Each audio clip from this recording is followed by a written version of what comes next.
Hi అండి, అందరికీ నమస్తే. Welcome back to శ్రీస్ natural world. ఒక్కసారి ఈ ఆంధ్ర స్టైల్ దోసకాయ పచ్చడి ట్రై చేసి చూడండి, మీ అందరికీ తప్పకుండా నచ్చుతుంది. ముందుగా ఒక కడాయి తీసుకొని కొంచెం నూనె వేసుకొని అందులోకి వంకాయలు, టొమాటోలు, పచ్చిమిర్చి, జీలకర్ర, ధనియాలు, పసుపు, 4 వెల్లుల్లి రెబ్బలు,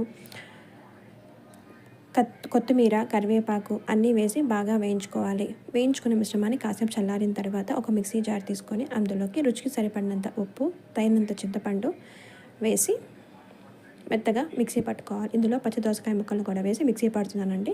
ఇంకొంచెం సన్నగా కట్ చేసి పెట్టుకున్న దోసకాయ ముక్కలను చివరిగా తిరగమాతలో వేసుకుంటే దీని రుచి అమోఘంగా అద్భుతంగా ఉంటుంది. వేడి వేడి అన్నంలోకైనా, దోశలోకైనా, ఎందులోకైనా కమ్మగా ఉండే ఈ దోసకాయ పచ్చడి తప్పకుండా ట్రై చేసి చూడండి.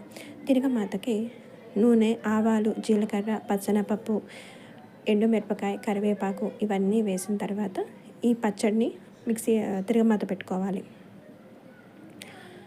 చివరగా సన్నగా కట్ చేసి పెట్టుకున్న దోసకాయ ముక్కలు కూడా వేస్తే అక్కడక్కడ పళ్ళకి క్రంచీగా తగులుతూ ఈ దోసకాయ పచ్చడి చాలా బాగుంటుంది.